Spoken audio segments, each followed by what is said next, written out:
en sus dotaciones, ya sea por especialidades, y desde el año pasado o desde el tercer año que están ustedes en hospitales, ahora se van a dar cuenta de cómo se puede evaluar un hospital, ¿ya? Entonces, vamos a aprender eso hoy día. Vamos a recordar un poquito lo que es el concepto de hospital. Hemos quedado con ustedes que el hospital es un lugar donde se atienden pacientes, es una labor principalmente asistencial, quiero decir, es decir, que la principal labor de un hospital es la atención de pacientes. Y además, pacientes que requieren una hospitalización. Por eso es que hemos hablado del prototipo de organización hotelera, ¿no? Porque es como que el paciente viene a alojarse al hospital y en el hospital le tenemos que proveer de un espacio, de un cuarto, de una cama, de hospitalización y los servicios que son necesarios para ello. El hospital es un espacio de aplicación racional de conocimientos. No nos olvidemos que el hospital funciona con médicos especialistas. Ahí está la gran diferencia con los centros de primer nivel, donde hay médicos generales o médicos familiares. En el hospital tenemos médicos especialistas en las cuatro especialidades básicas: cirugía, medicina interna, pediatría, ginecobstetricia, y se puede sumar a eso inclusive anestesiología, porque hay actividad quirúrgica, y en lugares muy alejados, en lugares donde no hay mucha accesibilidad geográfica, inclusive se puede pensar en traumatología, ¿no? Para casos de accidentados, ¿no? Es un espacio de enseñanza-aprendizaje. Todas las profesiones de salud siempre durante su formación han tenido que pasar por un hospital porque es el lugar donde aprenden a desempeñarse, o sea, no solamente la medicina, sino en todas las otras áreas de salud necesitan pasar por un hospital. Es un escenario de investigación importante, porque tenemos al elemento más importante de la investigación, que es el paciente, ¿no? El paciente está internado en el hospital y por lo tanto podemos aprovechar esa estancia del paciente en el hospital para poder hacer investigación clínica o epidemiológica, ¿no? Y en muchos casos el hospital es una empresa de servicios, dijimos, porque si hay algo que ese hospital tiene de muy bien organizado o funcionando muy bien, es algo que puede vender servicios, ¿no? O sea, puede vender servicios a los otros hospitales del departamento, a los otros hospitales del municipio, y de esa manera generar recursos. Entonces, si yo tengo, por ejemplo, un excelente servicio, pónganse ustedes, de fisioterapia, por ejemplo, como le ha ocurrido al Viedma, al Hospital Viedma en algún momento, ¿no? El Hospital Viedma ha tenido hace unos 10 años o 15 años atrás el mejor servicio de fisioterapia, inclusive con hidroterapia, ¿no? O sea, con piscinas y todo ello. Entonces, ha sido implementado en el Hospital Viedma y ese servicio de fisioterapia podía vender servicios, porque vender servicios, ¿qué significa?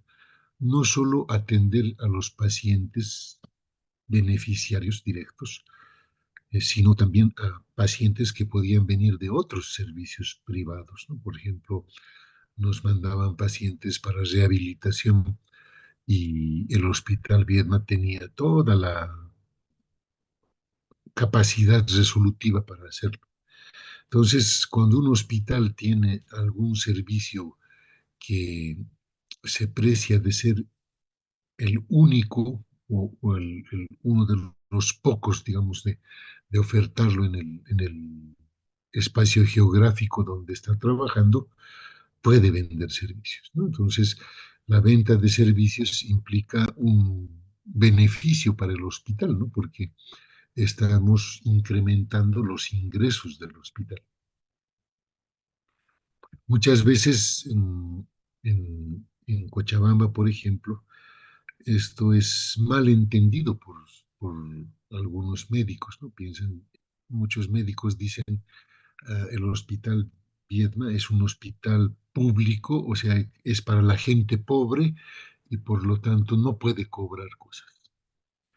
Entonces, ahí estamos nosotros en desacuerdo, ¿no? Porque el hospital Viedma, por ejemplo, hace unos 20 años atrás tenía un servicio de hemodinamia y el único hospital en Cochabamba que necesitaba de servicios de hemodinamia era el Hospital Clínico Belga, donde se hacía cirugía cardiovascular. Pero ese hospital clínico belga no tenía hemodinamia y era un servicio que ellos necesitaban porque todos los días ellos hacían cirugía cardiovascular. Entonces el hospital Viedma les podía vender los servicios, ¿no? O sea, en los hechos les vendía los servicios de hemodinamia. O sea, muchos pacientes del Hospital Clínico Belga venían al Hospital Viedma para hacerse estudios de hemodinamia que les requerían en el Hospital Belga, ¿no? Entonces, eso es un ejemplo de cómo se puede aprovechar cierta oferta de servicios para poder generar mayor ingreso para el hospital. Por eso es la idea de empresa de servicios, o sea, no estamos queriendo privatizar un hospital, sino que estamos queriendo que un hospital, en mis épocas, por ejemplo, cuando nosotros éramos estudiantes, muy pocos hospitales podían tener acceso a tomografía, por ejemplo. Hoy día usted se encuentra en tomógrafo en todas partes, ¿verdad? Pero en nuestras épocas el tener acceso a tomografía era pues algo muy difícil de lograrse, ¿no? Entonces el Hospital Viedma compró un tomógrafo y por lo tanto ese tomógrafo no solo debía servir para los pacientes del Viedma, sino podía ser utilizado para vender servicios para todos los hospitales de Cochabamba. Es decir, todos los que necesitaban una tomografía en esas épocas, cuando apareció recién el servicio de tomografía, podían acceder a esa imagenología a través del Vietma. Y el Vietma no les daba gratis, obviamente, sino les vendía los servicios, ¿no? Entonces, a la venta de servicios te genera recursos para el propio hospital. Por eso es que el hospital puede generarse ingresos para poder solventar actividades del hospital, ¿no? O sea, ya sea mejorar la atención, la oferta de servicios o inclusive comprar nuevo equipamiento o contratar personal, etcétera, ¿no? Entonces, eso es importante de entenderse, pero nuestro medio siempre es manejado políticamente, ¿no? O sea, cuando uno dice el hospital tiene que ser una empresa de servicios, no falta quien te diga, es un hospital del pueblo, no podemos cobrar, no podemos lucrar.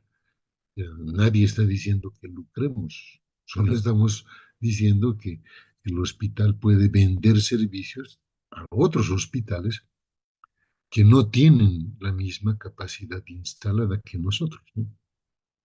Ya sea en la parte de asistencial o ya sea en la parte de apoyo diagnóstico, ¿no? O sea, tener laboratorios, por ejemplo, con capacidad de hacer biología molecular, por ejemplo, hoy en día es pues parte de la atención normal de pacientes, ¿no? O sea, el buscar diagnósticos moleculares ya no es un secreto. Entonces, un hospital puede vender esos servicios, es decir, puede atender pacientes de otros hospitales, ya sean públicos o privados, y de esa forma generar ingresos para el hospital. Bien,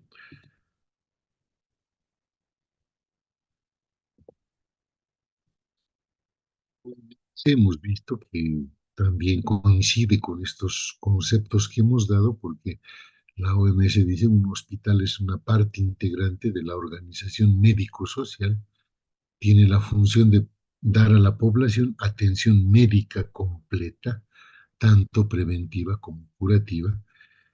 Además, es un centro de preparación y adiestramiento del personal de salud y es un escenario ideal para la investigación biosocial.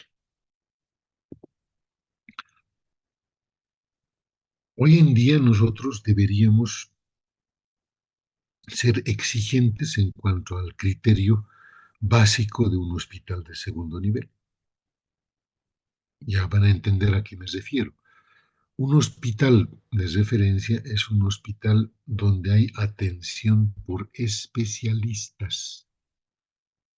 La gran diferencia entre el hospital de referencia y el centro de salud de primer nivel es la atención por especialista.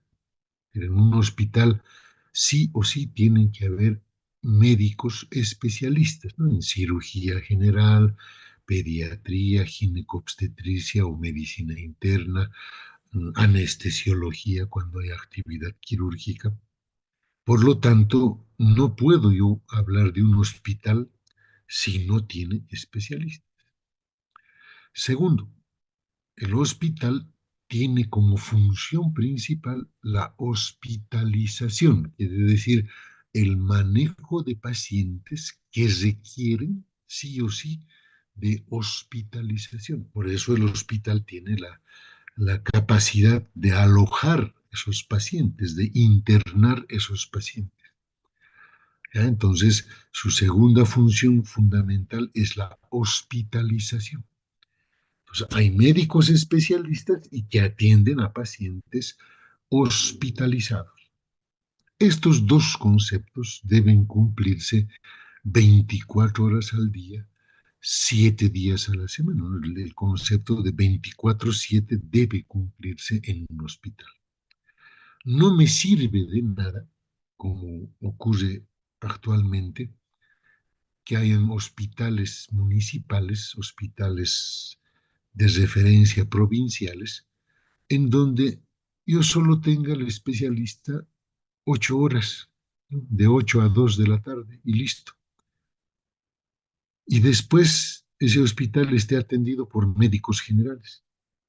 Entonces, cuando no se cumple el criterio de atención por especialista 24 horas al día, 7 días a la semana, no se puede hablar de un hospital de referencia de segundo nivel. ¿Ya? Entonces, siempre hemos peleado en Cochabamba para que los hospitales provinciales puedan, puedan funcionar 24/7. El hecho de que nuestros hospitales provinciales, nuestros hospitales municipales no funcionen 24/7 hace que el Hospital Viedma se convierta en el único hospital de referencia en horarios de tarde-noche en todo el departamento. Entonces, por eso el Hospital Viedma colapsa, porque hay muchos hospitales provinciales, hay muchos hospitales municipales que tienen especialistas en un solo horario, ¿no? De 8 a 2 de la tarde, en el mejor de los casos, de 8 de la mañana a 8 de la noche, si ustedes quieren, pero el resto del tiempo, del turno, de las 8 de la noche hasta el día siguiente, no hay especialista.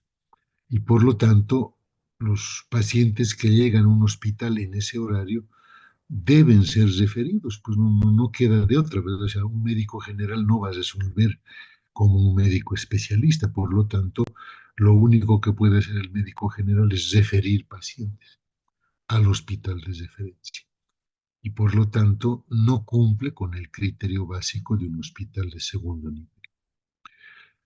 Un cuarto criterio es que el hospital sea parte de un sistema de salud o de una red de servicios de salud.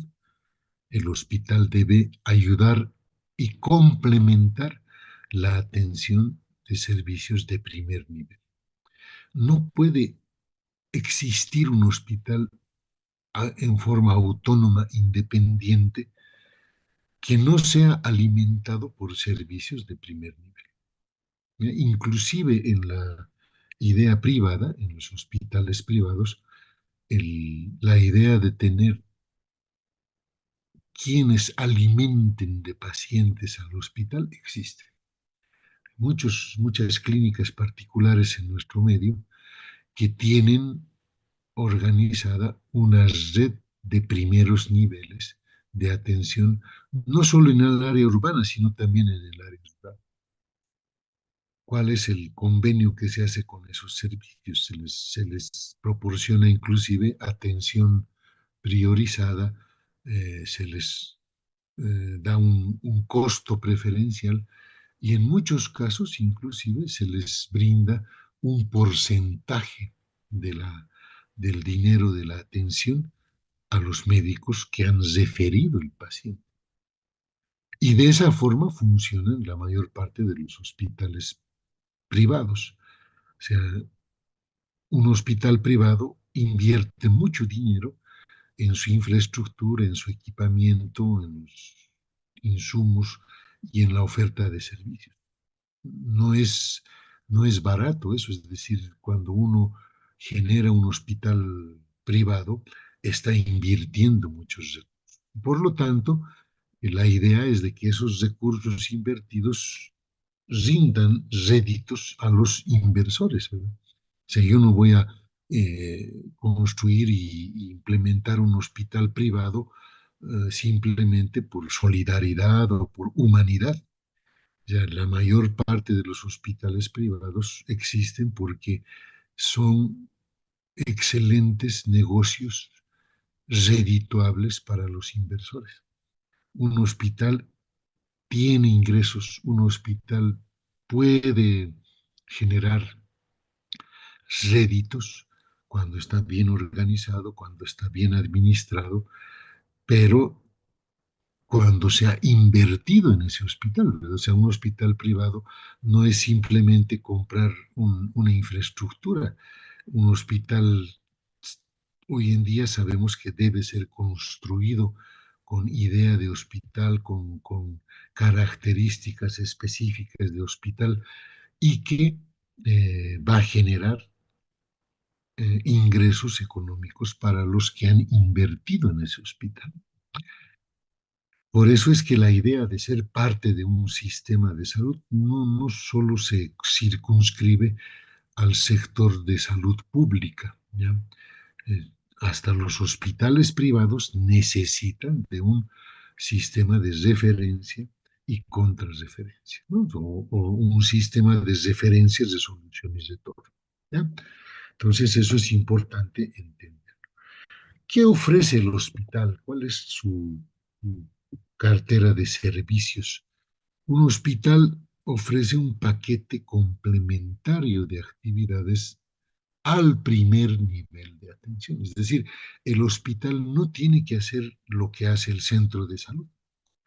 El hospital tiene que hacer lo que el centro de salud no puede hacer. Y en eso están los servicios clínicos, ¿verdad? O sea, en el hospital sí puede haber actividad quirúrgica, ¿no? En cirugía general, en cirugía de urgencia, en cirugía obstétrica, las cesáreas, por ejemplo. En el hospital hay atención especializada en ginecología, pediatría, medicina interna y terapia intermedia, porque hay actividad quirúrgica. Y además, fíjense, tiene la posibilidad de ofertar servicios de laboratorio, ya no solamente laboratorio básico como en un centro de salud, sino como un laboratorio clínico, bioquímico, con especialidades inclusive en la parte laboratorial, con un servicio de imagenología que incorpora rayos X ecografía, tomografía o hasta resonancia magnética, inclusive actualmente. Y también, fíjense, implica esto tener un servicio de odontología especializada, algo que en nuestro medio no encontramos frecuentemente. Ustedes pueden ver odontólogos en hospitales de referencia que hacen lo mismo que los odontólogos de centros de salud, es decir, extracciones, florizaciones, eh, la actividad corriente de odontología, cuando lo que se espera en un hospital de segundo nivel es más bien tener odontología especializada, ¿no? Ortodoncia, cirugía maxilobucal, o si ustedes quieren implantes, todo lo que es especialización debería estar en un hospital. Entonces, esa es la oferta de servicios del hospital de segundo nivel, es decir, no estamos repitiendo lo que hace un centro de salud, no estamos compitiendo con un centro de salud, estamos ofertando servicios complementarios. Lo que no puede hacer el primer nivel de atención, lo hace el hospital. Y de esa forma complementa la atención. Y de esa forma genera continuidad de la atención, inclusive, ¿no? Porque un paciente puede ser diagnosticado, por ejemplo, de apendicitis en un centro de salud, ha llegado al centro de salud con dolor abdominal, ha sido atendido por el médico general ha sospechado y ha diagnosticado la posibilidad de una apendicitis aguda, ha sido referido al hospital de referencia y en el hospital ha sido admitido y ha sido sometido a un procedimiento quirúrgico. Le han solucionado su problema quirúrgico y luego lo devuelven al hospital o al centro de salud de primer nivel. Hoy en día la gestión, la administración de un hospital implica muchas cosas. Fíjense ustedes, por ejemplo, muchos directores de hospital no tienen idea de lo que es planificación estratégica, porque la mayor parte de los directores de hospitales son nombrados del staff médico, ¿no? De los pacientes, los médicos asistenciales, que muy pocas veces han tenido formación en salud pública y en gestión y administración de servicios. Por eso es que no lo saben hacer. Entonces, la planificación estratégica, la gestión estratégica, la gestión financiera, el manejar la economía de un hospital, la gestión de recursos humanos, la gestión clínica, que es la evaluación de los procesos de atención de pacientes, la calidad de atención, la gestión de calidad, la evaluación de la gestión y la gestión diaria del hospital en el marco de parámetros éticos y deontológicos, hoy en día son parte de la gestión de un hospital moderno. O sea, director de hospital que no sepa de estas cosas no es director, no puede dirigir un hospital. ¿Ya? Un verdadero director tiene que saber todas y cada una de estas funciones. Si no, ese hospital no va a ser bien administrado. ¿Ya? Lamentablemente, todavía nosotros estamos en un medio en donde decimos, a ver, ¿quién va a ser director? Ah, díganle al doctor X, porque es el más viejito. Pobrecito, ya se va a ir, que se lleve de recuerdo el ser director del hospital. Entonces, seguimos actuando de esa manera cuando el hospital necesita de un médico capacitado en la gestión hospitalaria. Porque, caso contrario, ese médico viejito que se va a jubilar una vez que termine su gestión como director, no está ayudando en nada al funcionamiento del hospital. Por eso es que hoy en día, inclusive, hay países, en el Perú, por ejemplo, la misma Universidad Cayetano Heredia, que es una de las universidades privadas más famosas en el Perú, tiene una carrera de administración hospitalaria. Es decir, no está formando médicos, no, está formando administradores de hospitales.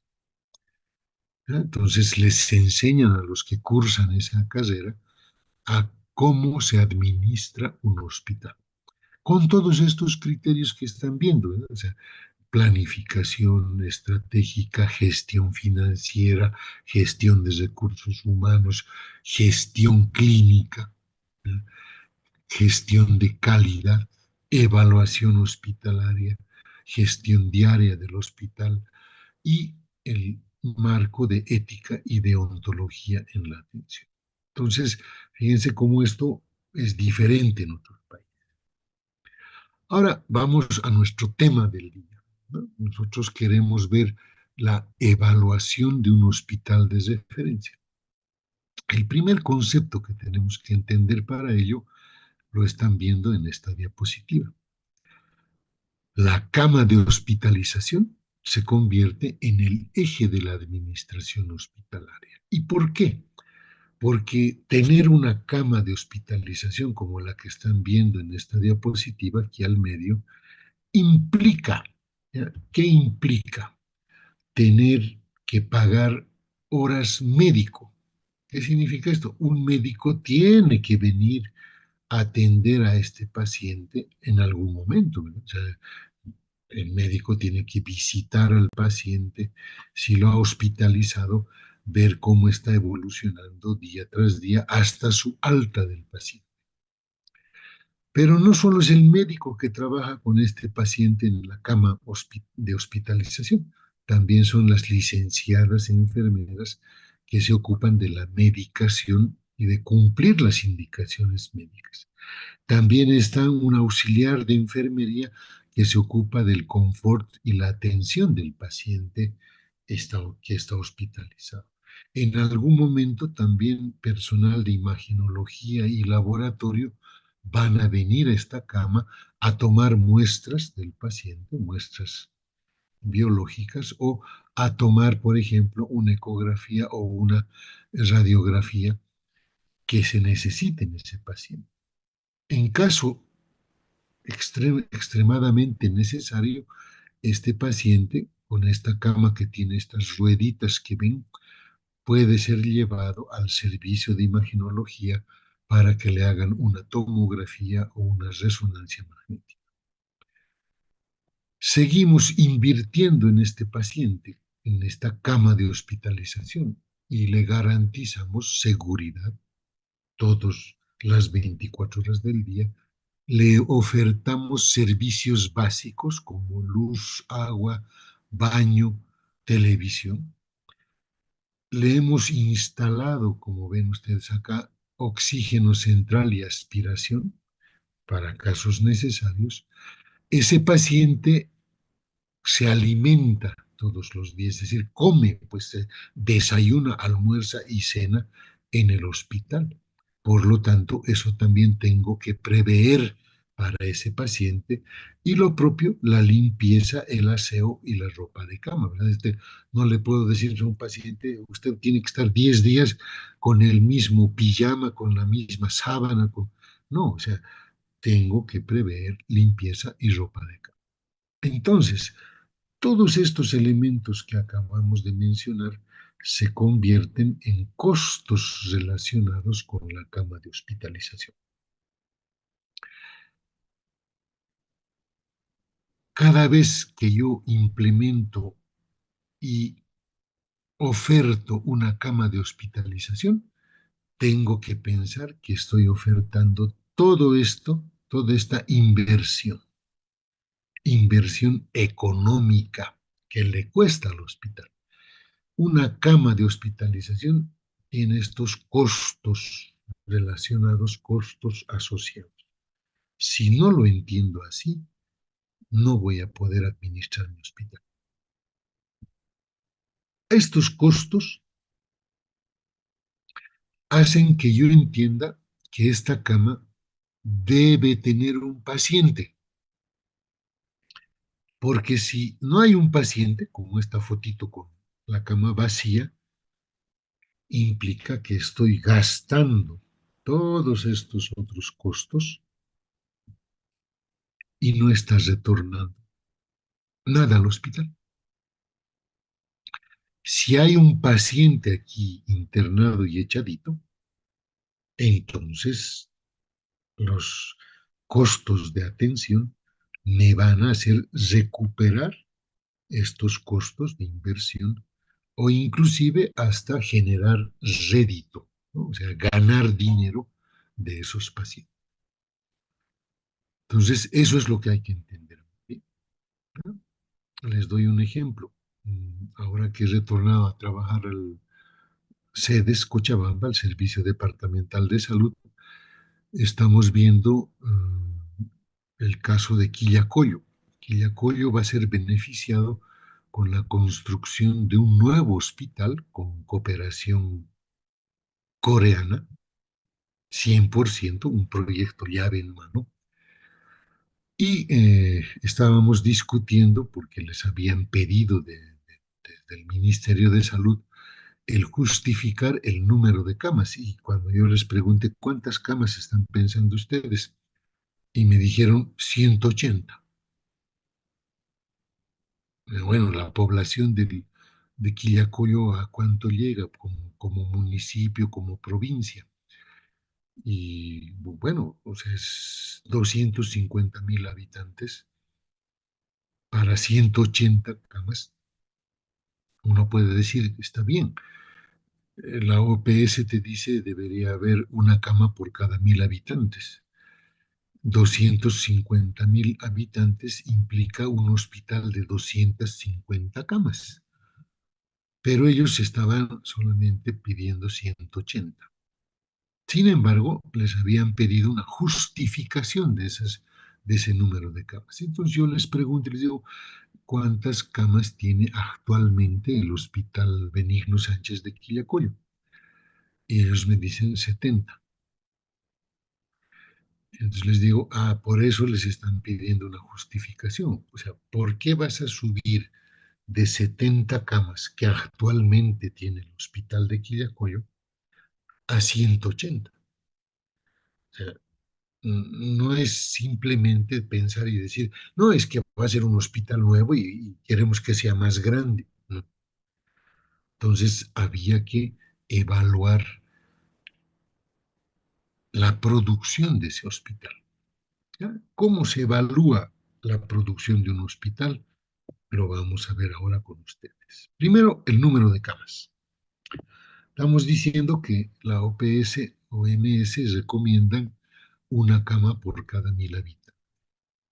Esto es útil para ver la relación entre la inversión y los costos de funcionamiento. Les reitero, cada vez que ustedes habilitan una cama de hospitalización, están aceptando costos relacionados a esa cama. Horas médico, horas enfermera, horas auxiliar, seguridad, servicios básicos, todo eso le estamos obligados a dar al paciente interno. ¿Ya? Por lo tanto, el número de camas puede servir para tener una idea de construcción de un hospital. Cuando yo voy a construir un nuevo hospital, como lo están haciendo en Quillacollo, tengo que tener esos parámetros, ¿no? La población beneficiaria, la provincia de Quillacollo tiene 250.000 habitantes, pero también tengo que ver si hay una red de servicios, si hay otros hospitales o no que me ayuden a tomar decisiones acerca del tamaño de mi hospital nuevo. ¿Ya? Entonces, no es nomás decir, 250.000 habitantes, entonces 250 camas. Ojo, muchas clínicas privadas en nuestro medio se han inaugurado con un número de camas que más ha respondido a las expectativas de los socios de la clínica. ¿No? O sea, No, pondremos 100 camas porque con 100 camas vamos a hacer la plata. Y resulta que tenían que invertir para las 100 camas, es decir, tenían que contratar personal médico, enfermería, auxiliares, etcétera, para esas camas. Y cuando veían que no había pacientes hospitalizados, ellos mismos se cuestionaban y decían, pucha, estamos invirtiendo tanto dinero para que no haya pacientes. Entonces tomaban la decisión más fácil, ¿verdad? Ya, cesaremos camas. Ya no vamos a tener 100 camas, vamos a tener 50. ¿Y eso qué implica para un hospital privado? Despedir personal médico, despedir personal de enfermería, despedir personal de servicio. Eso es lo que implica. ¿Ya? Entonces, tengan ustedes esa conciencia. Al otro extremo está la situación de los hospitales públicos, ¿no? Los que son financiados por el Estado. El Estado paga el sueldo de los médicos, de todo el personal de salud, ¿verdad? En esos hospitales públicos, ver una cama vacía no es problema. Es más, hasta ustedes cuando estén de internos al año van a decir, uy, qué suerte, no hay pacientes en mi sala. Iban a hacer fiesta, oh, no hay pacientes, voy a estar libre, voy a estar tranquilo, no, no voy a trabajar. Fíjense esa diferencia, ¿no? Sí, claro, porque en el hospital público el Estado es el que paga el salario del médico y al médico no le importa si tiene o no tiene pacientes, igualito le van a pagar. A la enfermera no le interesa si vienen o no vienen pacientes, igualito le va a llegar su salario cada fin de mes. Entonces no les duele pues, que el hospital esté vacío. Mejor para ellos, ¿verdad? Oh, qué suerte, no había habido pacientes. Y punto. En cambio, en la lógica privada, en donde uno está invirtiendo recursos, en donde uno está invirtiendo dinero, es distinto, ¿no? Ver ese hospital vacío preocupa pues al dueño de la clínica o a los socios de la clínica, preocupa de cómo vamos a estar invirtiendo y no hay pacientes. Entonces ellos sí se preocupan por llenar el hospital, por tener pacientes en el hospital. En una lógica pública, haya paciente o no haya paciente, igualito me pagan. Por lo tanto, no me preocupa que el hospital tenga pacientes. Bien, el primer indicador, por lo tanto, que estamos viendo es el número de camas del hospital. En teoría, debería ser una cama por cada 1.000 habitantes. Pero fíjense que hay países en el mundo, como Suecia, por ejemplo, en donde ellos tienen más bien 14 camas por 1.000 habitantes. En Holanda, 4 camas por 1.000 habitantes. Entonces son realidades distintas, ¿no? Porque las poblaciones del primer mundo, en los países europeos, los países del norte, generalmente tienen un problema, que es que sus hospitales están sobrecargados, sus hospitales están llenos.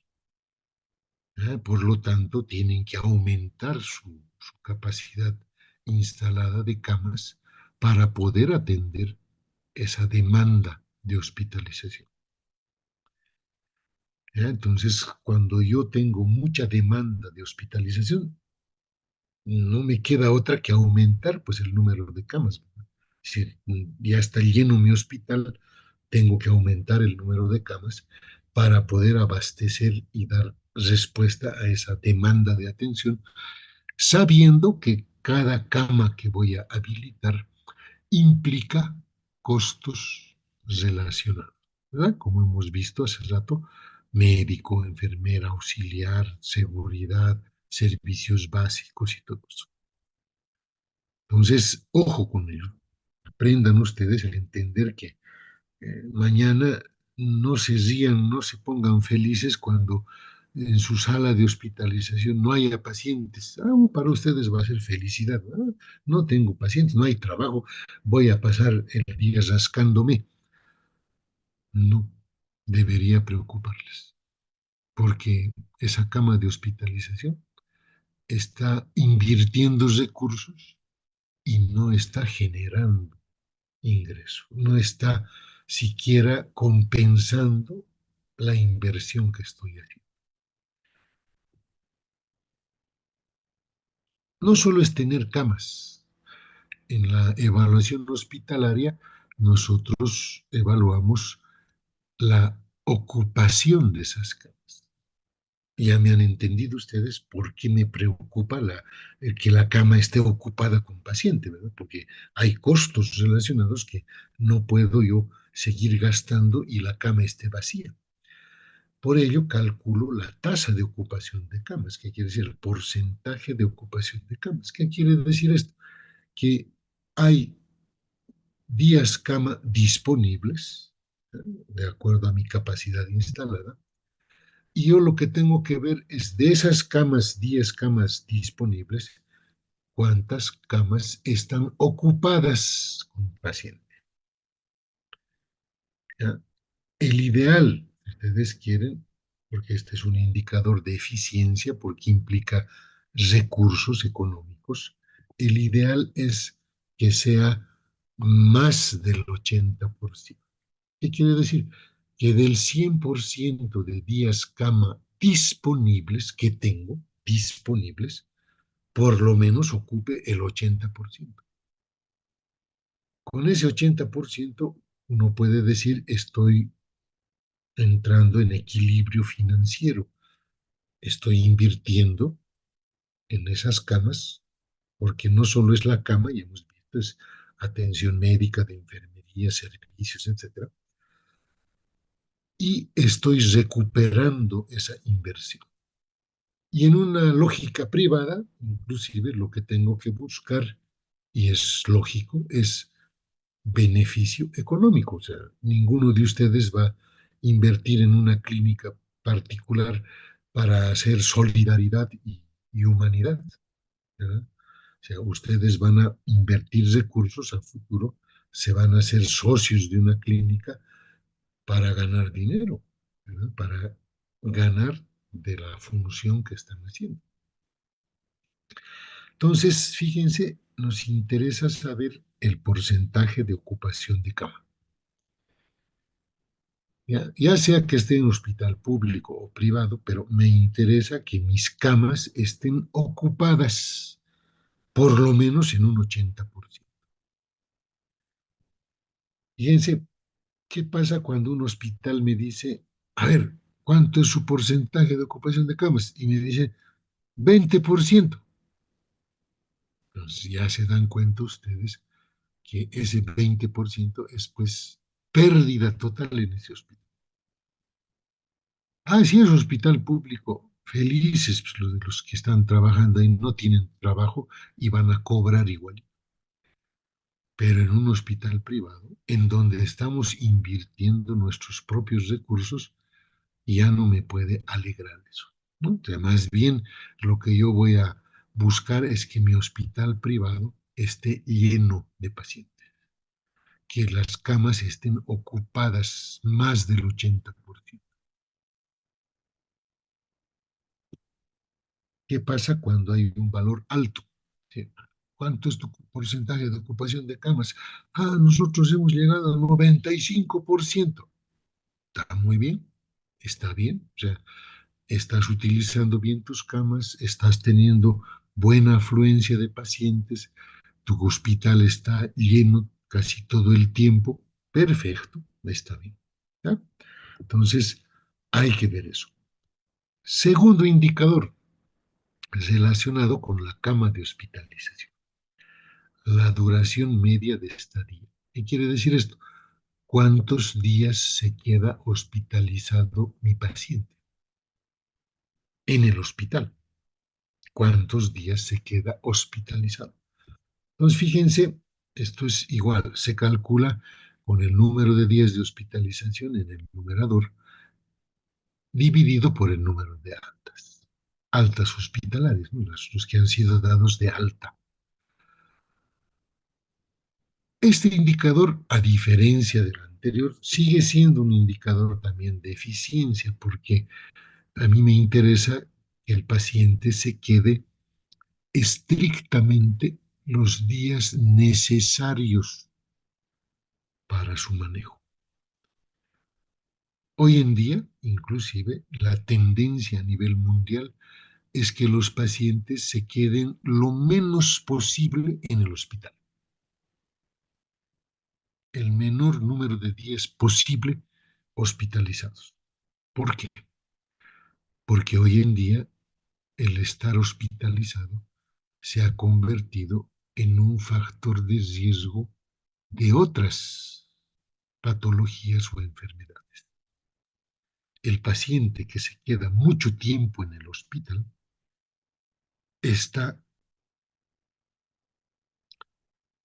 expuesto, si ustedes quieren, a infecciones intrahospitalarias. Está expuesto a sufrir otros daños por su hospitalización. Ya, hoy en día está demostrado eso. Vamos a ver conmigo también más adelante, en otras clases adelante, lo que es la seguridad de la atención. ¿No? Entonces, este indicador de la duración media de estadía hay que calcularlo. ¿Por qué? Primero hay que entender que la duración media de estadía no es un valor estándar para todos. ¿Ya? Yo no puedo decir, por ejemplo, la duración media de estadía recomendable es de 3 días no más. ¿Ya? 3 días no más va a venir mi cirujano y me va a decir, oye, estamos haciendo cirugía abierta, no friegues, 3 días mi paciente no lo puedo despachar tan pronto, tiene que quedarse por lo menos 5 días. Va a venir otro médico, el traumatólogo, y me va a decir, no, pues, cirugía de cadera, ¿cómo me vas a decir 3 días? El paciente tiene que quedarse por lo menos una semana hasta que yo vea su evolución, ¿verdad? Entonces, la duración media de estancia, de estadía del paciente en el hospital es variable y es variable de acuerdo al tipo de atención que le estamos dando. Otro ejemplo, ¿cuánto tiempo ustedes consideran que debería quedarse una paciente con cesárea? Le hemos sometido a una cesárea en el hospital, tenemos ginecólogos para eso, y ya está. ¿Cuántos días tiene que quedarse esa paciente en el hospital? A ver, ¿quién de ustedes me da una idea?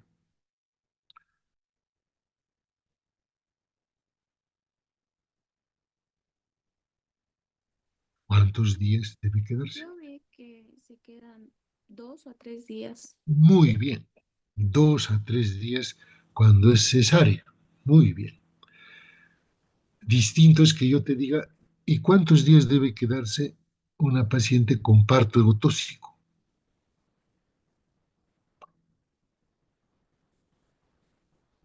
Parto normal, ¿cuánto debe quedarse? Al día Doctor, siguiente, normalmente al día siguiente se va. Muy bien, al día siguiente. Perfecto. ¿Eh? O sea, depende del tipo de atención que le estamos dando, ¿verdad? Pero si yo he hecho una cirugía de vesícula, he hecho una cirugía abierta, abdominal abierta, ¿cuántos días debe quedarse?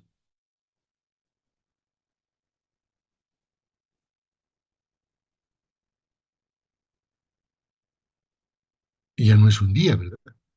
Ya no es 2 días, ¿verdad? ¿Cuánto debe quedarse? Entre 3 a 5 días, doctor. Muy bien, 3 a 5 días. Perfecto. ¿Ve? Entonces vean que la estancia de estadía en el hospital depende del tipo de atención que estás recibiendo. Imagínense un caso geriátrico, un viejito que se viene a hospitalizar. Ese viejito puede quedarse hasta un mes en el hospital, ¿verdad? Por su patología, por su característica distinta. Entonces, cada médico te va a decir, cada especialista te va a decir, para mí, lo mínimo que debe quedarse este paciente es tantos días, ¿no? En pediatría, por ejemplo, te dicen 3 días, no más de eso. En la actualidad, inclusive, les reitero, estamos buscando la menor estancia hospitalizada. Y es por eso que además buscamos alternativas, ¿no? Por ejemplo, la cirugía abierta ya no se hace mucho, ¿verdad? Ahora hacemos la cirugía laparoscópica. Y en la cirugía laparoscópica, ¿qué hemos ganado? Que el paciente puede irse en el día o al día siguiente máximo de su intervención. ¿Y qué estamos ganando con eso? Que el paciente se quede menos tiempo posible en el hospital,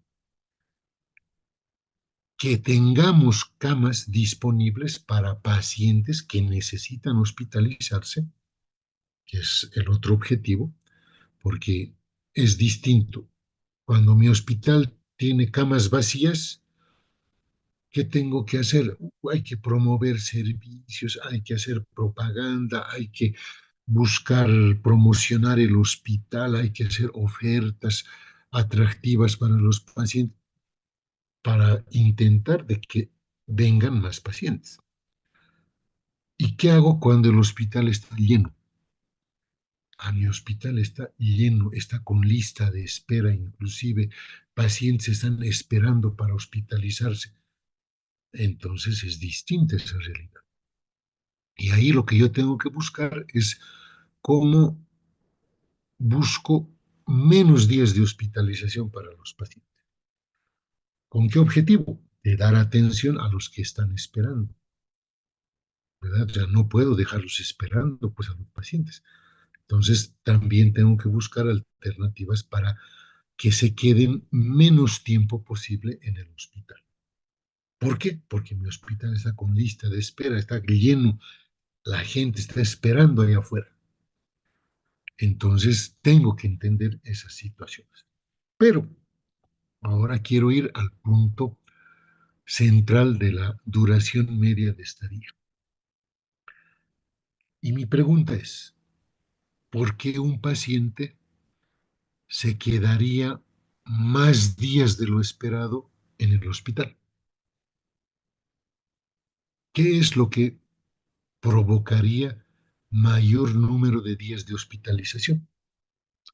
¿Quién me responde?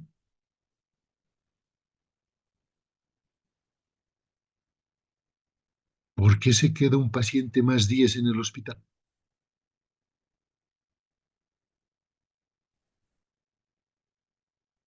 Nadie. ¿Podría ser alguna complicación, doctor, que presentó? Complicaciones. Perfecto. Buenas respuestas. Es decir, un paciente que se complica se va a quedar más tiempo en el hospital. Perfecto. ¿Verdad? Entonces, cuando yo calculo la duración media de estadía, no estoy solo queriendo ver dinero, ¿ya? Estoy viendo problemas en la atención del paciente. Ha habido una complicación. Imagínense un paciente posoperado, ¿ya? Posquirúrgico, con infección de la herida. ¿Cómo se va a poder infectar su herida? ¿Cómo su herida ha hecho dehiscencia de sutura? Más tiempo de estadía se tiene que quedar ese paciente a la fuerza. Tengo que hacer cierre por segunda intención, etcétera. No puede ser. Otras cosas. No tengo diagnóstico. Estoy estudiando este paciente. Sigue en estudio 3 días. Sigue en estudio 5 días. No tengo diagnóstico 7 días. Fíjense la falta de capacidad técnica del médico. No puede, sabe qué tiene el paciente. Y ese pobre paciente está ahí esperando. Otra causa, A nosotros nos pasaba, a ustedes ya no les pasa esto hoy en día, ¿no? Porque cuando yo estaba de estudiante en la Caja Nacional, cuando llegó la ecografía esas veces, la caja solo tenía la atención del ecógrafo los jueves. Entonces, un paciente que entraba lunes se hospitalizaba y necesitaba ecografía, tenía que esperar 4 días para que haya el ecografista. Y tenía que esperar 4 días sin recibir nada, simplemente esperando el examen. Entonces, todas esas cosas hacen que un paciente se quede más tiempo. Hay una causa más. Tú no te vas de este hospital en tanto no me pagues por tu atención. ¿No? Es una causa administrativa pura, ¿verdad? O sea, no me pagas, no te vas. Y muchas veces ese paciente puede quedarse meses porque no tiene dinero y no paga y se queda pues, en el hospital. Y no le dejan salir del hospital hasta que no pague. Y lo peor de todo es que le siguen contando como si fuese hospitalizado. Ese paciente ya está curado, ya está sanito y todo, pero como no puede pagar, se queda en el hospital. Y lo peor de todo es que le sigo considerando internado. Fíjense ese error administrativo. Entonces, ese paciente puede estar un mes y yo le sigo un mes internado. Imagínense mi duración media de estadía, cuando haga el cálculo, se va a incrementar por culpa de ese paciente que no ha pagado, que no puede pagar y que no se va a ir. Pero por mi culpa lo sigo contando como hospitalizado, cuando ya no está enfermo, cuando ya no tiene patología. Lo único que tiene es una deuda con el hospital, nada más, pero lo sigo contando como hospitalizado. Entonces, todo eso puede ocurrir. ¿Ya? Entonces, cada vez que nosotros tengamos un valor muy bajo de estancia, un día, mis pacientes se quedan un día, medio día se quedan, somos muy capos y resolvemos todo. No es cierto. Un valor bajo de estancia, menos de un día, significa que era una hospitalización innecesaria, no debía estar hospitalizado. Y nosotros vemos esto todos los días, ¿no? Con los diagnósticos que ustedes mismos van a ver. Dolor abdominal en estudio, cefalea en estudio, precordalgia en estudio. Esos pacientes no deben ser hospitalizados. No tienen diagnóstico siquiera. Y no puedo estar hospitalizándoles para ver cuándo les diagnostico algo, ¿no? Entonces, un valor muy bajo de estancia, cuando es menos de un día, me dice, pues son los pacientes que no deberían haber sido hospitalizados. Un valor promedio, vamos a ver que puede ocultar muchas cosas, pero un valor alto, o sea, cuando el paciente se queda muchos días, mucho más de lo esperado, eso sí me debe preocupar, porque como ustedes han dicho, o hay complicaciones o hay mal manejo médico, ¿verdad? Estoy manejando un paciente, he hecho un esquema terapéutico, no ha funcionado, voy a cambiar de tratamiento y el paciente sigue hospitalizado.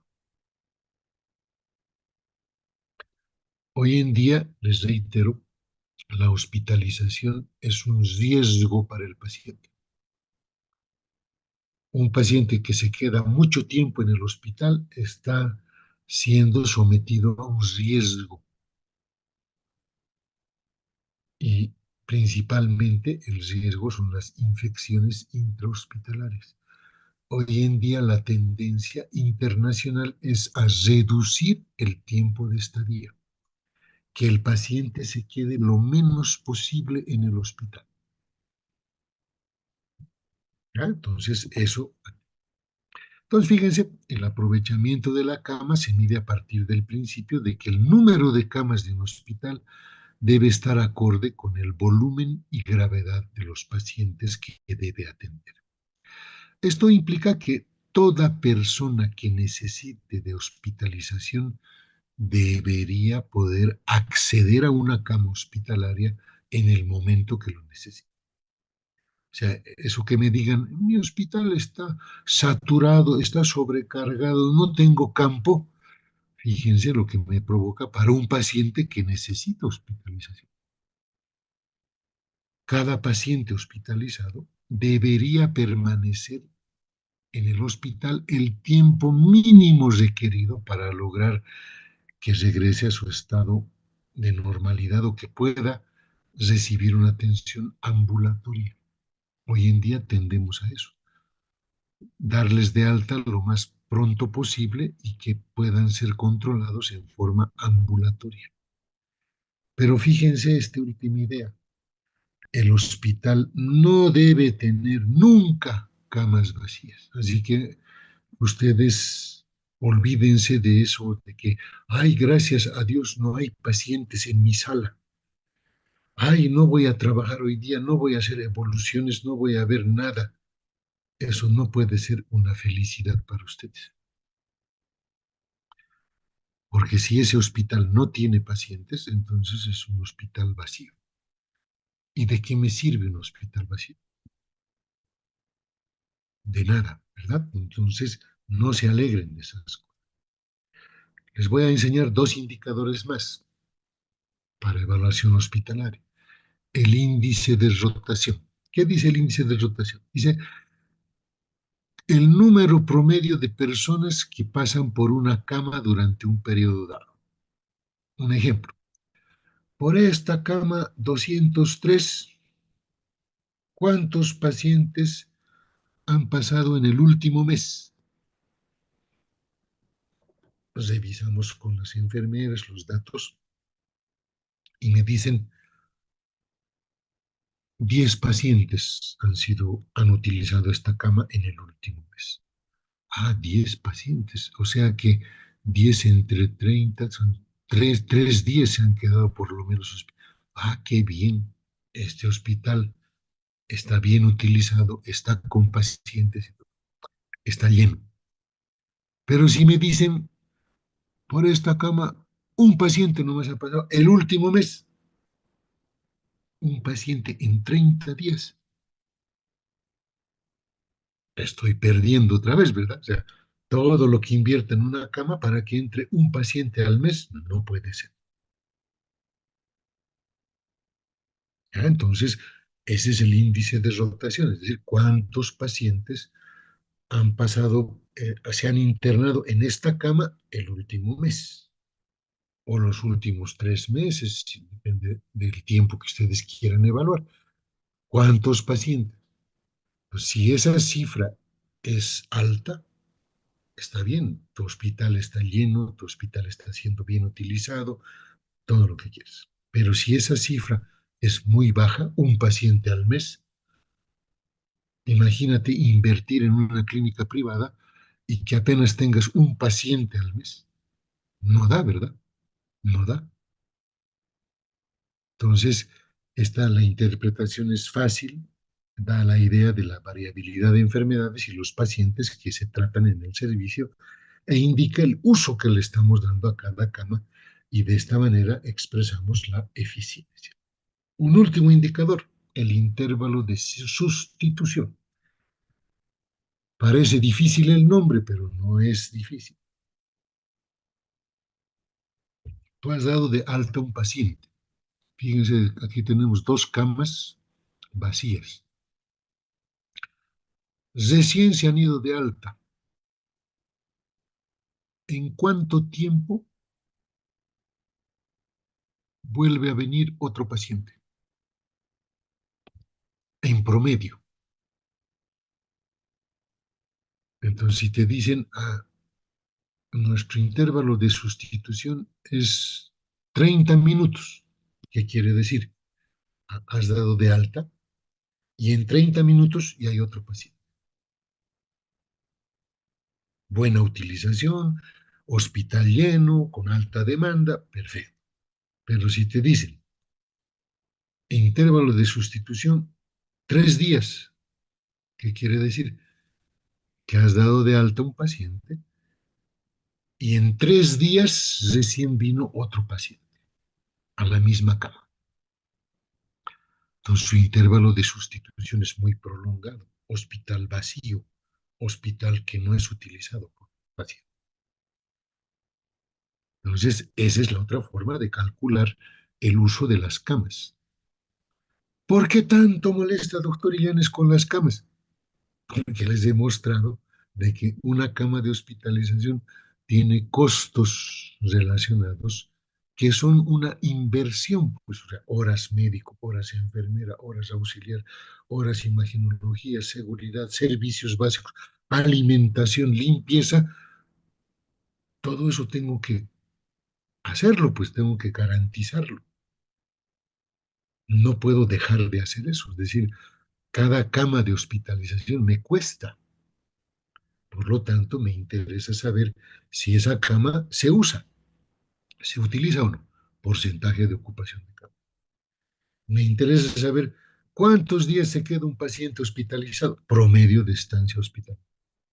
Me interesa saber, hemos visto, índice de rotación, cuántos pacientes en el último mes han estado en esta cama.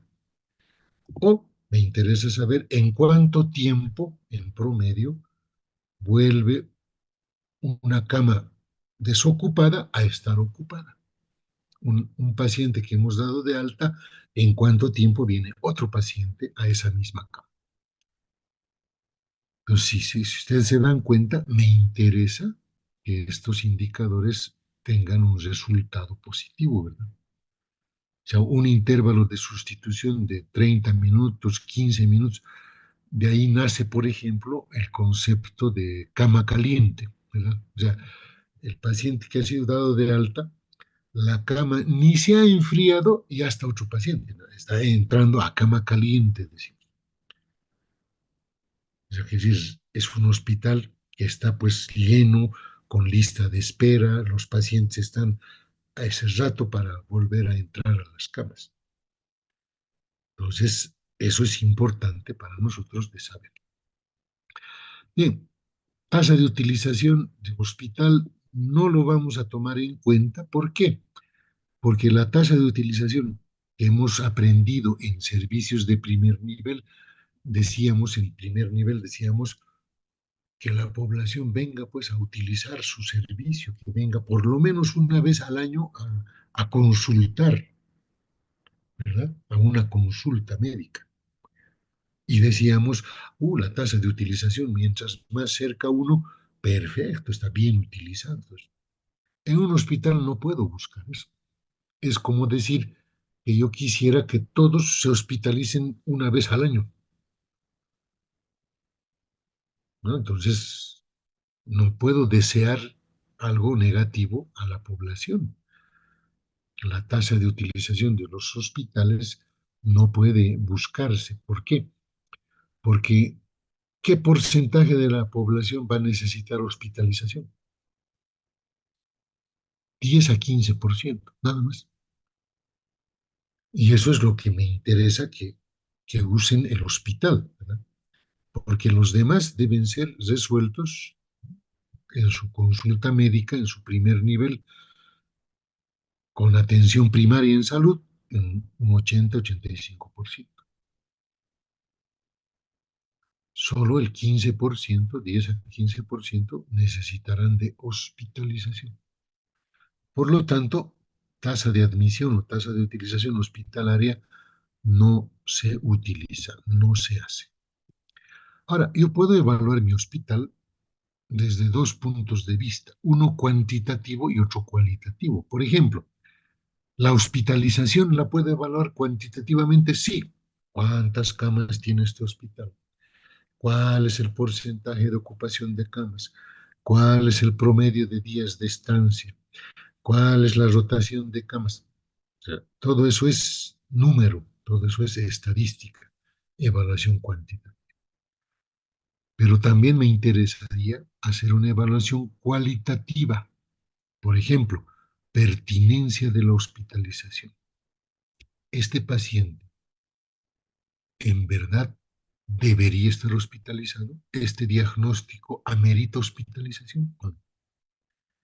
Segundo, eficacia de la hospitalización. Paciente hospitalizado, ¿se ha ido curado? ¿Se ha ido sano? Ah, eso me interesa saber. Tercero, en este paciente hospitalizado hemos cumplido el protocolo de manejo clínico, le hemos hecho lo que teníamos que hacer de acuerdo a la medicina basada en evidencia y a los protocolos de atención, ¿o no? ¿Ha habido infección intrahospitalaria? Porque ese es un descuido mío.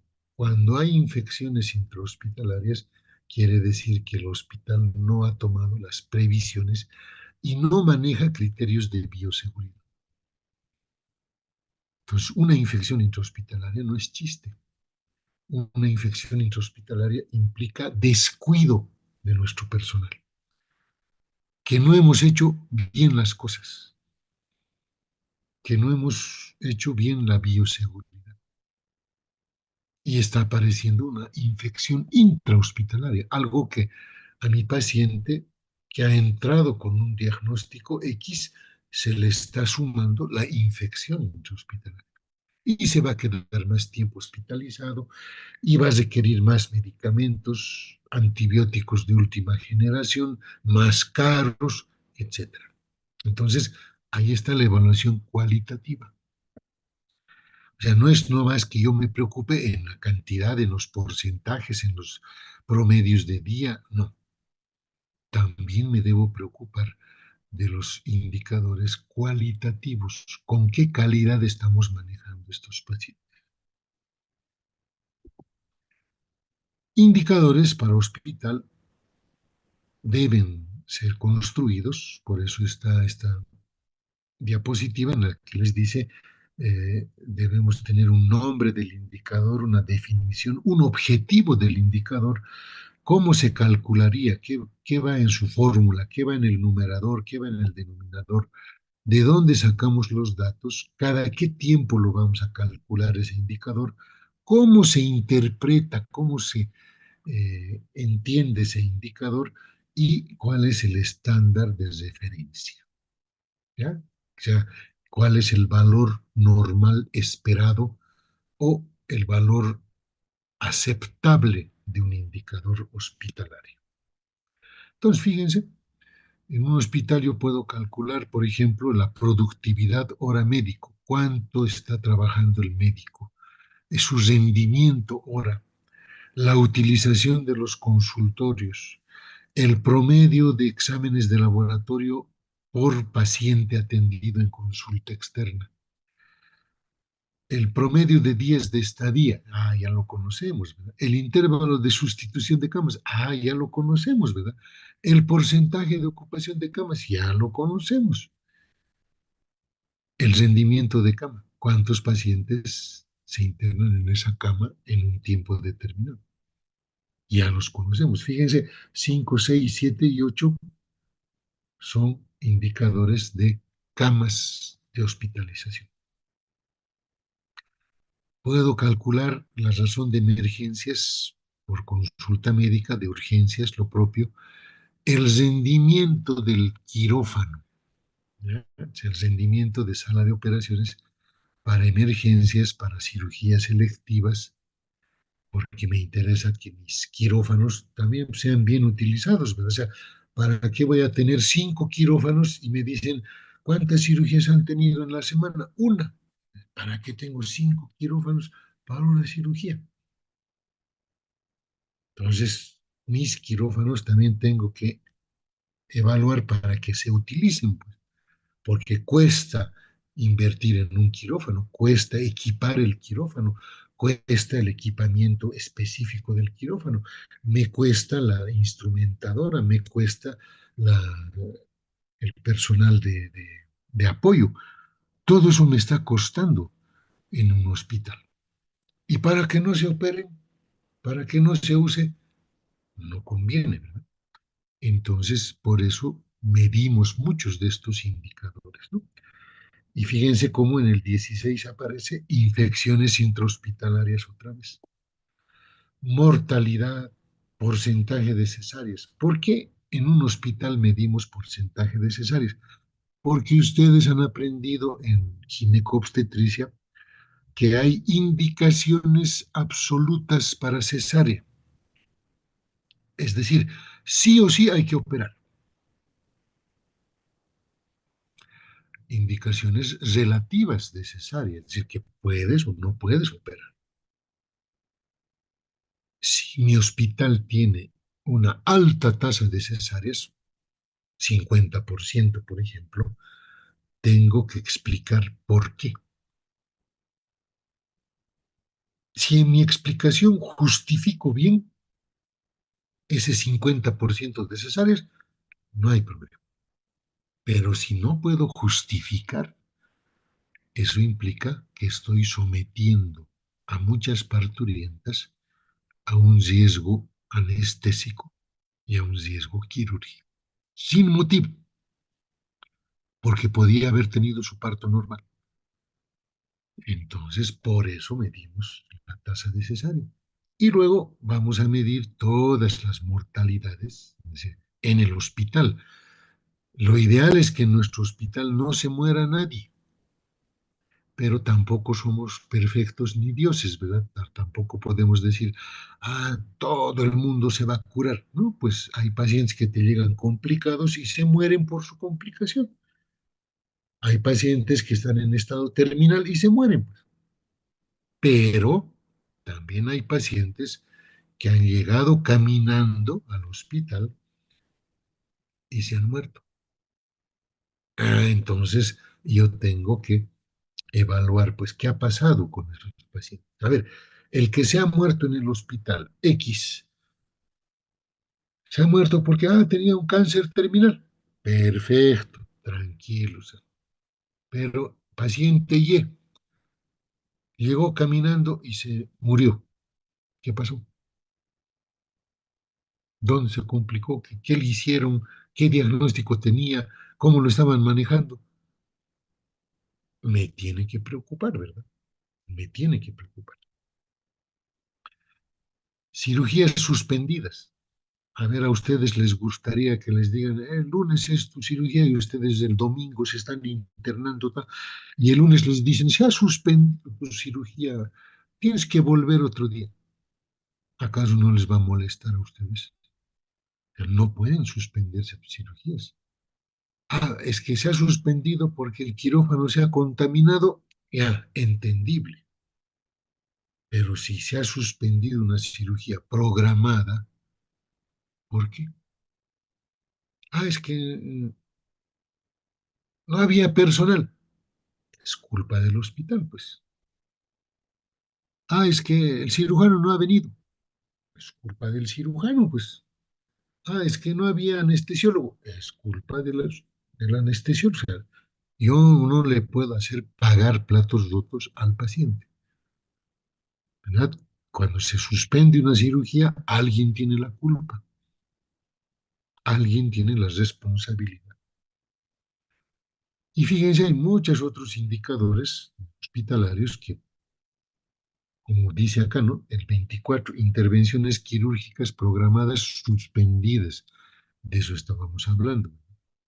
Porcentaje de pacientes en sala de observación con estancia mayor a 12 horas. Rendimiento de sala de parto, de cuántos partos estoy atendiendo. Promedio de permanencia en la unidad de cuidados intensivos. Porcentaje de uso de ventiladores en cuidados intensivos. Mortalidad en cuidados intensivos. Entonces, fíjense otra vez, la tasa de cesáreas aparece, la mortalidad institucional, las altas y estadías potencialmente ambulatorias, las estadías prequirúrgicas. O sea, no puede estar un paciente 5 días esperando operarse. O sea, ¿para qué lo hemos hospitalizado y que se quede 5 días esperando su cirugía? No puede ser, pues es un error del hospital. Reingreso en urgencias, la prevalencia de úlceras por decúbito, o sea, pacientes hospitalizados que hacen úlceras de decúbito. Eso es, pues, como decir, culpa del hospital. Como a ese pobre paciente ni lo han movido, ni lo han ni lo han atendido hasta que ha hecho sus úlceras del cuello. Infecciones hospitalarias, infecciones de herida quirúrgica, infecciones urinarias en pacientes con sonda vesical. Es como decir, a ese paciente le he puesto sonda vesical y me he olvidado. 30 días ha estado con su sonda vesical haciendo infecciones porque no le he cambiado a tiempo. Entonces, todos estos demuestran errores hospitalarios, ¿no? Suspensión de cirugías, pacientes que permanecen más de 3 horas en urgencias, más de 6 horas en urgencias. Fíjense, la escuela mexicana nos dice esto. Dice, los hospitales son componentes de redes integradas de servicios de salud y que apoyan con su capacidad resolutiva al primer nivel de atención. Dos, privilegian realizar actividades y procedimientos más ambulatorios, evitando hospitalizaciones innecesarias. Tres, son hospitales seguros para los pacientes y amigables con el medio ambiente. Cuatro, se preocupan estos hospitales de la salud, el bienestar y el desarrollo de competencias del personal de salud. Tiene que ser un personal bien capacitado, que utilice medicina basada en evidencia científica para modificar sus prácticas. Son eficientes en el uso de recursos, no gastan cualquier cosa sin motivo, gastan lo que deben gastar en un paciente. Incorporan la evaluación y rendición de cuentas y se organizan en función al paciente, hospitales dirigidos al paciente. Y fíjense, los mexicanos dicen, vamos a tener indicadores de efectividad. Ahí están las mortalidades, todo tipo de mortalidades, la mortalidad general, la mortalidad neonatal, la mortalidad por infarto agudo de miocardio, la mortalidad por eventos cerebrovasculares, ¿no? Entonces, accidentes cerebrovasculares. Indicadores de eficiencia, fíjense, porcentaje de ocupación de camas, estancia media del paciente hospitalizado, intervalo de sustitución, los indicadores que les he enseñado. Seguridad, tasa de bacteremia e infecciones intrahospitalarias. Oportunidad, tiempo de espera para pasar de urgencias a hospitalización, para recibir consulta del especialista, tiempo de espera para recibir intervención quirúrgica.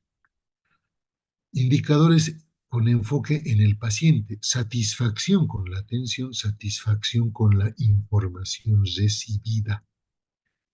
Esas dos cosas hay que preguntar a los pacientes. ¿Está contento con la atención? ¿Está contento con la información que le han dado de su caso? Y pertinencia, fíjense, cesáreas, porcentaje de cesáreas. Entonces, fíjense, los indicadores ahí están. Reiterativamente, mortalidad intrahospitalaria, en general, por infarto, por enfermedad cerebrovascular, tasa de ocupación de cama, intervalo de sustitución de cama, promedio de días de estancia en la cama, porcentaje de cesáreas, ya, todos los que le estamos dando. ¿Por qué utilizamos indicadores? Porque eso nos ayuda a verificar nuestra calidad de atención, ¿ya? Cada vez que mi indicador está en un rango aceptable, es decir, está con un resultado aceptable, está bien. Tomo acciones preventivas, ¿no? El indicador está bien, pero hay que tener cuidado, hay que seguir atendiendo bien. Pero ¿qué pasa cuando un indicador está deficiente, está por debajo de lo esperado? Ahí tengo que tener acciones correctivas, hay que corregir qué está fallando, qué estamos haciendo mal, hay que corregir. La calidad asistencial tiene el objetivo de prestar la atención sanitaria de acuerdo al estado de la ciencia, medicina basada en evidencia, lograr los cuidados adecuados a las necesidades de los pacientes, asegurar la continuidad de cuidados y que los pacientes estén satisfechos con la atención. En Bolivia tenemos normativa vigente que habla de la atención hospitalaria. Está la ley 3131, fíjense el capítulo 2, normas, protocolos y gestión de calidad. Todo hospital debería tener un departamento de gestión de calidad, enseñanza e investigación. El Reglamento General de Hospitales en Bolivia prevé también actividades de control y mejoramiento de la calidad y manual de gestión de calidad. Y fíjense, tenemos normativa en Bolivia, caracterización de hospitales, atención clínica, reglamento de hospitales, norma para el manejo del expediente clínico, manual de procedimientos de enfermería, manual de ciclos de mejora de calidad. Y tenemos el Proyecto Nacional de Calidad en Salud, las normas y guías para la acreditación de servicios, la auditoría, el manejo del expediente, la guía de conducta médico-sanitaria y la obtención del consentimiento informado. Y si yo quiero ver calidad en un hospital, lo vamos a ver más adelante, pero les adelanto, ¿no? Es por lo menos que un hospital tenga un departamento de gestión de calidad, enseñanza e investigación, me dice bien. Que estén funcionando los comités técnicos hospitalarios, me dice bien. Que se estén haciendo auditorías al azar de las historias clínicas, perfecto. Que en ese hospital se analice la defunción, los muertos, la mortalidad institucional, me dice bien. Y que se evalúe la utilidad de la hospitalización, me dice bien. ¿Qué comités técnicos debería tener por lo menos? El comité de infección hospitalaria, el comité de farmacia terapéutica, el comité de medios de diagnóstico y terapéuticos, el comité de investigación, docencia y formación y el comité de auditoría médica. Por lo menos esos comités deberían funcionar en el hospital con el personal del mismo hospital. Ojo, ya no puedo yo estar esperando que venga otro personal. ¿Ya? Entonces, eso es lo que quiero que entiendan de un hospital. Así se evalúa un hospital. Si no tiene comités, ese hospital está trabajando mal. Si no tiene un gestor de calidad, ese hospital está trabajando mal. Si no evalúa su mortalidad, ese hospital no le interesa su trabajo. Entonces, tenemos que trabajar en función al buen manejo de nuestros pacientes. ¿Ya? Entonces, tenemos que esperar que nuestros pacientes siempre sean bien atendidos y no se mueran en el hospital. ¿Puede haber mortalidad? Sí, pero hemos dicho que sea por la evolución de su caso, que sea porque no se ha podido hacer más de lo que hemos hecho. Bien, entonces,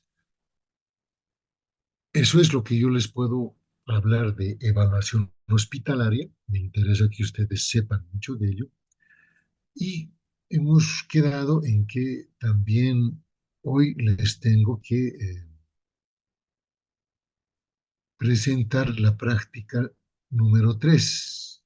Simplemente se los voy a mostrar porque ya vamos en la semana con los grupos prácticos. Miércoles, mi grupo de miércoles, mi grupo de sábado, el doctor Rivera con su grupo de sábado ya les va a explicar, simplemente les muestro. Es una práctica que es un tanto, tiene 4 componentes esta práctica. Solamente les voy a mostrar eso, ¿ya? No les voy a quitar mucho tiempo. Si se observa el archivo en Word, me avisan, por favor.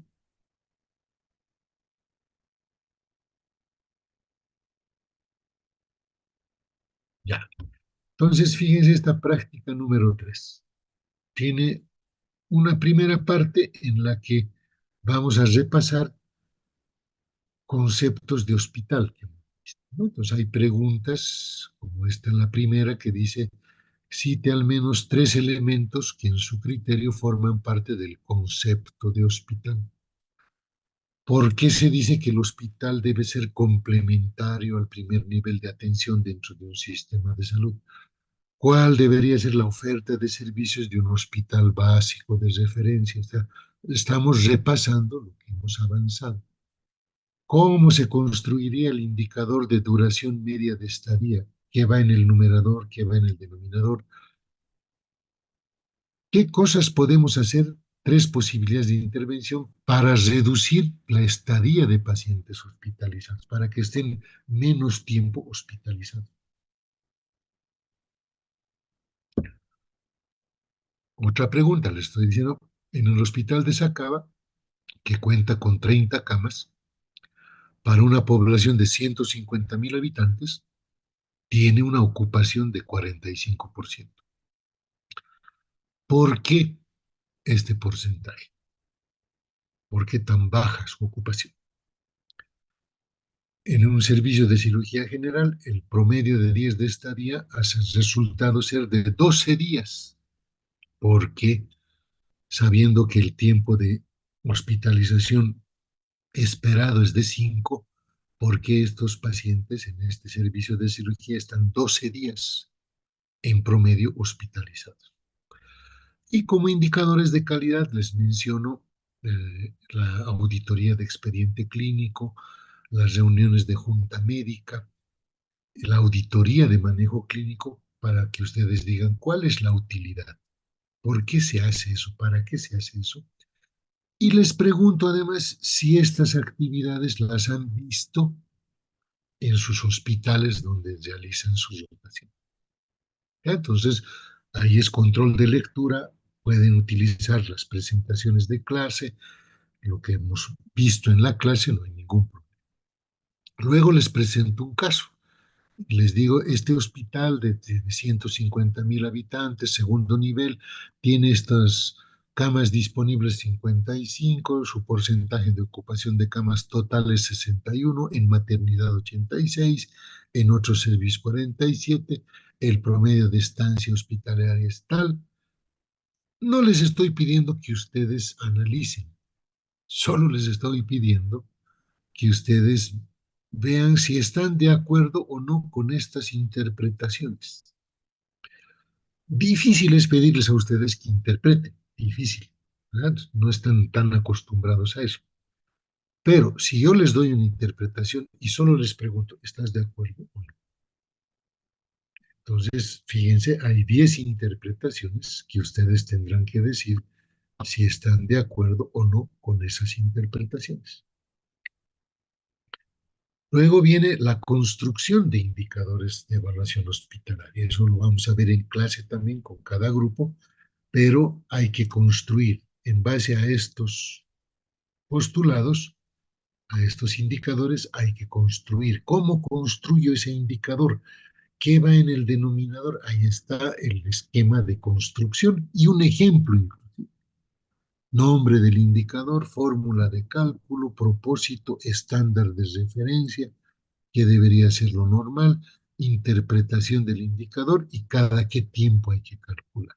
Y por último, fíjense, les estamos proponiendo algunos indicadores de evaluación hospitalaria que está especificado con su nombre, su fórmula y su resultado.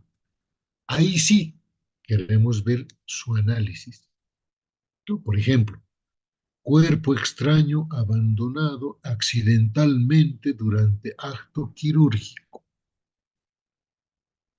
Qué grave, ¿no? O sea, has operado y te has olvidado algo en el paciente ahí dentro. Una pinza, una gasa, una compresa, lo que sea. Te decimos, ¿cómo se calcula esto? Normalmente dice el número de pacientes con cuerpo extraño dejado en acto quirúrgico sobre el total de pacientes intervenidos por cirugía, por ciento. Y me dicen, tu resultado es 8%. ¿Qué les parece? ¿Está bien? ¿Está mal? ¿Es aceptable? ¿No es aceptable? ¿Cuánto toleraría yo que se olviden cuerpos extraños en el paciente quirúrgico? ¿Alguien quiere responder en este momento? 8%. ¿Qué les parece?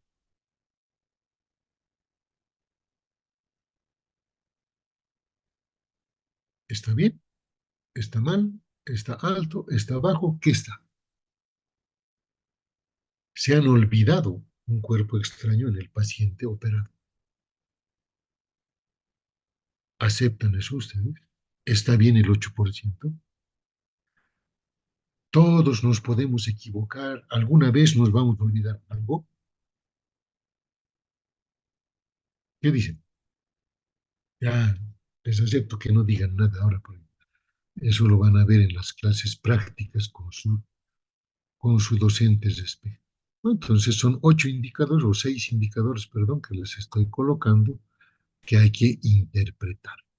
¿Ah? Esa es la práctica número 3 que estamos habilitando desde ahora. Habilitar desde ahora no significa que ya no les expliquemos. Con mi grupo del día miércoles les voy a explicar y vamos a ir resolviendo parte por parte de las 4 partes que tiene esta práctica.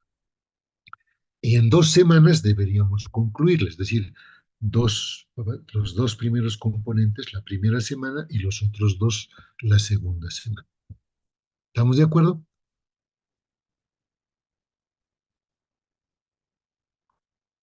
Muy bien, entonces si han grabado la clase, perfecto. Para los vagos que no han venido a la clase, no hay problema. Ya estamos acostumbrados a eso. La práctica está habilitada, quiere decir que desde esta semana las clases prácticas se deben realizar, ¿ya?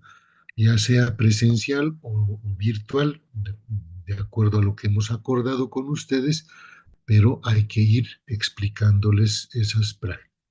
¿Ya? Entonces, yo ya puedo estar disponible para clases presenciales. No tengo ningún problema en estar el viernes y estar el siguiente sábado con mis grupos prácticos. Ya no tengo ningún problema. Ya estamos con más tiempo, ya estamos en otras actividades y me interesa cumplir con mi actividad de docencia también. Entonces, tengan un lindo fin de semana, disfruten con sus familias y nos vemos con mis grupos prácticos el miércoles y el siguiente sábado. Que les vaya bien, chicos. Hasta Hasta luego, luego. doctor.